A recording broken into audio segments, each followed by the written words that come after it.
नमस्कार साथियों, समर्पण एजुकेशन हब में आपका स्वागत है। बाबारी बीज है आज, तो पहला बाबा रो जयकारो लगाए तो जय बोलो बाबा रामदेव री। और आपने पता ही है बाबा रामदेव अपना जो को है लोक देवता में एक महान लोक देवता है जो को देश में सामाजिक सुधार वास्ते बहुत काम करियो। और वही सामाजिक सुधार है जो को आज वने भगवान रो दर्जो दे दियो, लोक देवता रो दर्जो दे दियो।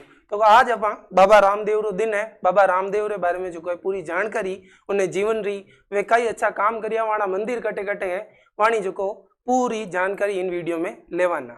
और चलो क्लास ने शुरू करा।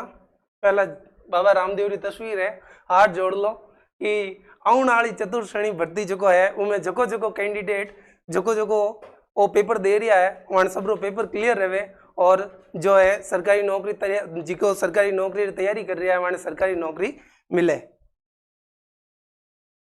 तो चलो क्लास को शुरू करते हैं।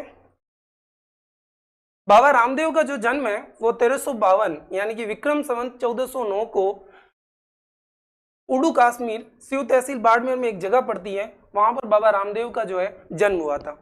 बाबा रामदेव की एक स्टोरी है कि जब इनके फादर साहब पिताजी जो कि अजमल जी तंवर साहब हैं, इनको जो है संतान प्राप्ति हुई नहीं थी, तब ये बाबा के दरबार में जाते हैं जो भगवान श्री कृष्ण हैं उनके दरबार में, और उनसे जो है गुहार लगाते हैं। उन्हें जो पुत्र प्राप्ति की उनसे जो अपनी बात वो रखते हैं उनके सामने, तो उनके घर पर जो है भगवान स्वयं अवतार लेते हैं। ऐसी एक लोक कथा जो है वह अपने मानी गई है, बताई गई है। तो इनके पिता का जो नाम था वो अजमल तंवर जी था, माता का नाम मेणा दे, एवं इनकी जो भाई थे जिन्हें बलराम का जो है अवतार कहा जाता है। मैंने आपको पहले ही बताया ये जो स्टोरी है श्री कृष्ण से रिलेटेड है। श्री कृष्ण जी जो थे उन्हीं के आशीर्वाद से जो है अजमल जी के घर पर एक बच्चे का जो है जन्म होता है जो बाद में बाबा रामदेव के नाम से प्रसिद्ध होते हैं, एक लोक देवता के रूप में प्रसिद्ध होते हैं। तो इनके भाई थे जिनका नाम था वीरम देव, उनको जो है बलराम का अवतार माना जाता है और बाबा रामदेव को श्री कृष्ण का अवतार जो है माना जाता है। आगे बात करें तो इनके जो फैमिली मेंबर्स थे उनकी बात यहाँ पे चल रही है। तो इनकी बहन जो थी, एक थी लाछा और दूसरी का नाम था सुगना, ये इनकी बहनें थी। पत्नी की बात की जाए तो पत्नी का नाम जो है वो नेतल दे था एवं इनको निहाल दे के नाम से भी जाना जाता था। इनके अमरकोट के शासक थे पाकिस्तान के, जो पाकिस्तान में अमरकोट पड़ता है, दल्ले सिंह जी सोडा, तो ये उनकी पुत्री थी नेतल दे जी। फिर इनके गुरु की बात की जाए तो गुरु जो थे वो बालीनाथ जी जो थे इनके गुरु थे, एवं इनको ये जो बालीनाथ जी है वो समकालीन मल्लीनाथ जी के जो है समकालीन देवता माने जाते हैं। इनके और भी अन्य नाम हैं जिनको अपने राजस्थान में या भारत में जो अन्य नामों से बाबा रामदेव को जाना जाता है। उनमें सबसे जो प्रसिद्ध नाम है, एक तो लोक देवता के रूप में इन्हें जो है पूजा जाता है, इनका एक ये नाम भी प्रसिद्ध है, रूणे चेहरा धनी। आपको पता ही है, गाना भी है अजमल घर अवतार लियो रूणे चेहरा धनी, ये इस पर भजन भी है, वो भी बहुत प्रसिद्ध है। तो एक रूणे चेहरे के धनी के नाम से जो है इनको जाना जाता है। दूसरा कहें तो पीरों के पीर। सिर्फ एक और बड़ी बात इसमें ये है कि ईश्वर को जो है हर कोई मानता है, लेकिन बाबा रामदेव की पूजा जो है, जैसे धर्म की बात की जाए तो मुस्लिम समुदाय के लोग भी जो है बाबा रामदेव की पूजा करते हैं और वो जो है पीर के रूप में जो है इनकी पूजा करते हैं। चलिए आगे भी आप बात करें तो इन्हें एक अन्य नाम रामसा पीर के नाम से जाना जाता है, और जैसा कि मैंने आपको पहले बताया था कृष्ण का अवतार भी इन्हें कहा जाता है। तो ये कुछ इनके परिवार से संबंधित, इनके जन्म से संबंधित, इनको अन्य नामों से किन किन नामों से जाना जाता है उनकी जानकारी आपको बाबा रामदेव के बारे में हमने यहाँ पे दी। तो चलिए इनके कुछ प्रसिद्ध मंदिरों के बारे में बात करते हैं। लोक देवताओं को एक टॉपिक है आपके जो चतुर्थ श्रेणी में राजस्थान जी के आर्ट एंड कल्चर के अंतर्गत जो पूछा जाता है, उसमें इनके बहुत से क्वेश्चन बनते हैं। तो ये क्लास आपके लिए इस हिसाब से भी बड़ी फायदेमंद रहेगी।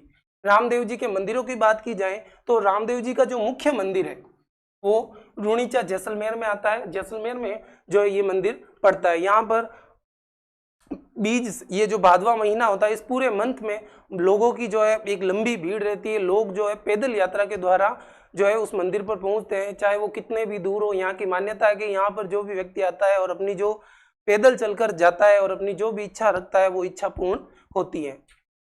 आगे बात करें हम तो छोटा रामदेवरा, इसके बाद मुख्य मंदिर के बाद एक छोटा रामदेवरा के नाम से जगह जानी जाती है, जो कि जूनागढ़ गुजरात में है। दूसरा रामदेवरा वो है कुड़ियास नागौर के अंतर्गत। मंसूरिया पहाड़ी एक करके जोधपुर में स्थान है, वहां पर भी बाबा रामदेव का एक प्रसिद्ध मंदिर है।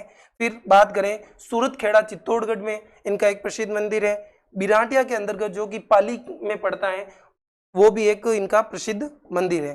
बाद में नवलगढ़ झुंझुनू में इनका एक प्रसिद्ध मंदिर है। तो ये टोटल आपके सामने 6-7 इनके प्रमुख मंदिर थे जो मान्यता प्राप्त है, जहां पर जो है लोगों का जो हमेशा जमावड़ा, उनके भक्तों का जमावड़ा बना रहता है। तो ये उनके प्रमुख रामदेव जी के मंदिर है। चलिए आगे चलते हैं। रामदेव जी से संबंधित कुछ शब्दावली है, जैसे कि उनको किन किन अन्य नामों से जाना जाता है। तो रामदेव जी के भक्त जो है पैदल यात्रा करते हैं। रामदेव जी के भक्त, आपको मालूम है हम राजस्थान में रहते हैं, राजस्थान में हमारे रामदेव जी के मंदिर में वैसे प्रत्येक व्यक्ति को पता है पैदल यात्राएं बहुत, सिर्फ रामदेव जी की नहीं, बहुत से अन्य के देवताओं के भी जो है पैदल यात्रा का जो है ज्यादा चलन है। लोग अपनी समस्याएं जो है, अपनी इच्छाओं की पूर्ति के लिए पैदल यात्राएं करते हैं। तो जो लोग अपनी रामदेवरा पैदल यात्रा जाते हैं, उन लोगों को अन्य नाम जो जाना जाता है वो है जातरू।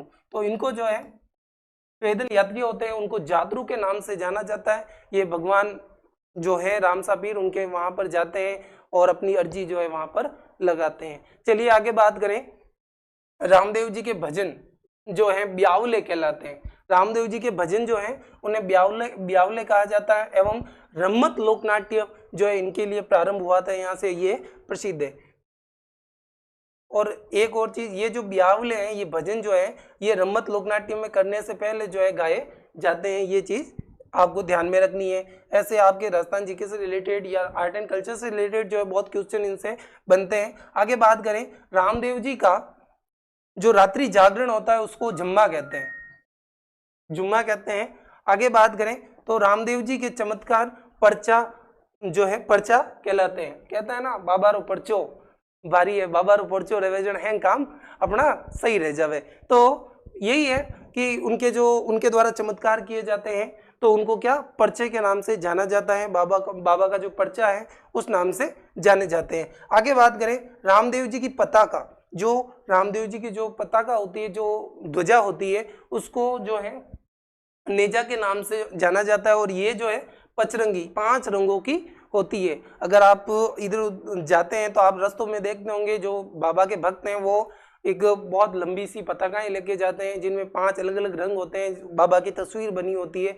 उस ध्वजा को जो है नेजा के नाम से जाना जाता है। चलिए आगे बात करें तो रामदेव जी के पद चिन्ह, जो रामदेव जी की, उनकी भी पूजा की जाती है। तो उन पद चिन्हों की जो पूजा की जाती है उनको पगलिये कहा जाता है, पगलिये। तो ये जानकारी आपके लिए बड़ी फायदेमंद होगी। चलिए आगे बात करें तो सातलमेर में जो है भैरव नामक राक्षस का अंत किया था। एक सातलमेर जगह है, वहां पर भैरव नाम का एक राक्षस था, जिसने जो है, ऐसी दंत कथा है कि बहुत ही दानू जो है वो दानू थे, तो उन्होंने क्या है फैला रखा था, क्या कहते हैं उसको, आतंक फैला रखा था अपना। तो उस आतंक को मिटाने के लिए बाबा रामदेव ने जो है भैरव राक्षस का अंत किया था। कहते हैं कि भैरव राक्षस जो है लोगों को खा जाता था। ये कुछ वहाँ की दंत कथाएं हैं। तो उसका जो है उन्होंने बाबा रामदेव जी ने जो उसका अंत किया था बाद। और ये जो जगह भैरव राक्षस सातलमेर में था। रामदेव जी का घोड़ा जो था वो लीलन कहते हैं, लीला रा श्रृंगार, आपने गाना भी सुना होगा। तो उसको लीला के नाम से जाना जाता है, लीलन के नाम से जाना जाता है। जन्म की बात की जाए तो भाद्रपद शुक्ल द्वितीया बाबेरी बीज, बाबेरी बीज आज वही है, भाद्रपद शुक्ल की बीज है और बाबेरी बीज के नाम से जो है इसे जाना जाता है। 1515 ईस्वी में रामदेव जी ने भाद्रपद शुक्ल एकादशी को राम सरोवर तालाब के पास जो है जीवित समाधि ली थी।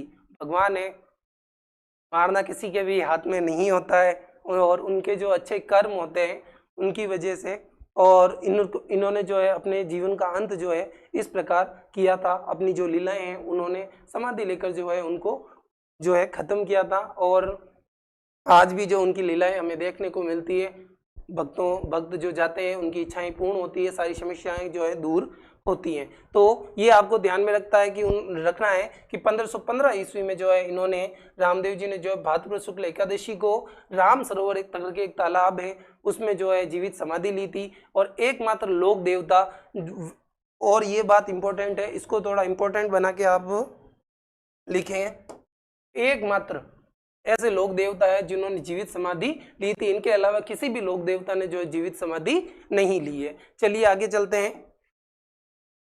आगे बात करें तो रामदेव जी ने से एक दिन पूर्व रामदेव जी की धर्म बहन डालीबाई, धर्म की बहन थी कौन, डालीबाई ने भी जीवित समाधि ली थी। डालीबाई जो है मेघवाल जाति की महिला थी और मेघवाल थी। एक और बात, ये जो है बाबा रामदेव मेघवाल समाज के आराध्य देव माने जाते हैं और जो है इनके डालीबाई से संबंधित मेघवाल समाज जो है महत्वपूर्ण रूप से डालीबाई से संबंधित इनका अधिक संबंध है। ये इनकी धर्म की बहन थी और इन्होंने जो है बाबा रामदेव के समाधि लेने से पूर्व जो है एक दिन पहले इन्होंने भी जीवित समाधि ली थी। तो ये भी सवाल हो सकता है, ये भी प्रश्न पूछा जा सकता है आपको परीक्षाओं में, आने वाली परीक्षाओं में, कि बाबा रामदेव की धर्म बहन कौन थी या फिर इनके जो है कौन सी जाति के आराध्य देव इनको माना जाता है। आगे चलते हैं। इनके जो मेघवाल जाति के जो भक्त होते हैं उनको रिखिया कहा जाता है।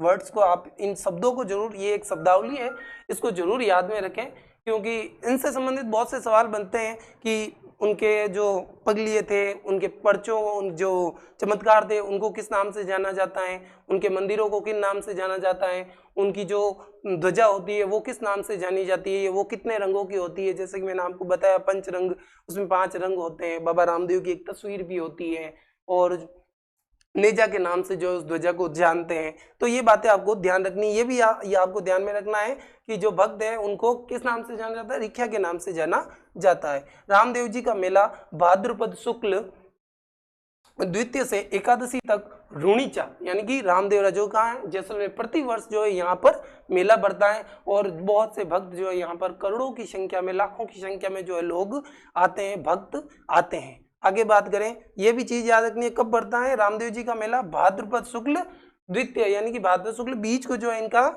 जो है मेला बढ़ता है। रामदेव जी के कामड़िया पंथ की स्थापना, रामदेव जी ने कौन से पंथ की स्थापना की थी, अगर ऐसा प्रश्न आता है तो आपको याद रखना है, तो रामदेव जी ने जो है कामड़िया पंथ की जो है स्थापना की थी, ये आपको ध्यान में रखना है। आगे बात करें, कामड़िया पंथ की महिलाएं मेले में तहरे ताली नृत्य करती है, ये भी चीज याद में रखनी है। कौन सा नृत्य किया जाता है, तहरे ताली नृत्य किया जाता है। एवं प्रसिद्ध तहरे ताली नृत्य की प्रसिद्ध नृत्यांगना पूछ सकते हैं, तो वो कौन है, तो वो है अपने मांगी बाई। ठीक है भाई, आगे चलते हैं हम। एकमात्र लोक देवता जो कि एक कवि थे, पुस्तक नाम इनकी एक पुस्तक थी जो क्या कहती है, 24 वाणियां, क्या कहते हैं उसको, 24 वाणियां, इसको भी याद में रखना आपको। आगे बात करें, रामदेव जी की फड़ जो है चौथ मल चित्तेरे द्वारा लिखी गई थी, कौन थे वो, ये बात बिल्कुल याद रखें आप, इंपॉर्टेंट है कि जो रामदेव जी की फड़ बाची जाती है, रामदेव जी की, आपको पता ही अन्य देवताओं की जो एक फड़ कहते हैं उसको, जिसमें उनके उससे संबंधित जो सारी चीजें होती हैं, उनकी कहानियां होती है, उनको बताया जाता है उन जो है, और वो जो उनके प्रमुख भक्त हैं, जो आराध्य देव हैं, जो जाति के लोग उनको मानते हैं, वो उनकी जो है फड़ वाचन जो करवाते हैं। तो रामदेव जी की जो फड़ है वो चौथमल चितेरे द्वारा जो है लिखी गई है। फड़ बाजते समय एक वाद्य यंत्र का यूज किया जाता है जिसे क्या कहते हैं, रावण हत्था वाद्य यंत्र कहते हैं। इसके अलावा बात करें तो प्रयोग किया जाता है रावण हत्था एक तत्ववादी यंत्र है, ये चीजें आपको ध्यान में रखिए। इसमें बहुत से शब्द आए, कामड़िया पंथ की स्थापना कब हुई थी, रिख्या किसे कहते हैं, तहरे ताली नृत्य से संबंधित सवाल बने हैं कि कौन सी प्रमुख नृत्यांगना थी, 24 वाणियां जो पुस्तक है वो क्यों किससे संबंधित है, या फिर जो है इनकी फड़ किसके द्वारा लिखी गई है। तो ये सारी चीजें आपको ध्यान में रखनी है। फड़ बाजते समय कौन से वाद्य यंत्र का प्रयोग किया जाता है, जिस रावण हत्था वाद्य यंत्र आपको बताया गया है, और ये कैसा वाद्य यंत्र है, तो तत्वाद्य यंत्र है। तो ये सारी चीजें आपको ध्यान में रखनी है। चलिए, तो बाबा रामदेव से संबंधित जो सारी डिटेल्स थी वो इस वीडियो के अंतर्गत आपको बताई गई। कमेंट्स में बाबा रामदेव की जयकारा जरूर लगाइएगा, और आपको और भी कुछ जानकारी अपने राजस्थान जीके से रिलेटेड चाहिए, हम जो MCQ क्वेश्चंस की बात कर रहे थे, अभी लाइव क्लास भी आपको मिली थी, लगातार 3.5 घंटे तक मैराथन चली थी, जिसमें आपको गणित, साइंस एवं जो है अपने कंप्यूटर से रिलेटेड जितने भी क्वेश्चन थे वो राहुल सर द्वारा आपको बहुत ही बेहतरीन ढंग से, अगर आपने ये लाइव क्लास नहीं देखी तो जरूर देखें, क्योंकि इसमें जो है आपको बहुत ही मोस्ट इंपॉर्टेंट क्वेश्चंस हैं जो आपको परीक्षाओं में देखने को मिलेंगे। फिर मिलेंगे कल से हमारे जो एमसीक्यू क्वेश्चन शुरू होने वाले हैं, तो ये जरूर ध्यान में रखें और उन प्रश्नों के जो है आंसर आप देवें, उन प्रश्नों को देखें लगेंगे। मैंने कुछ पटवारी से रिलेटेड क्वेश्चंस बनाए हैं, इंपॉर्टेंस क्वेश्चंस है, तो उनको भी आप ध्यान में रखें। फिर मिलेंगे एक नई वीडियो के साथ। थैंक यू, धन्यवाद।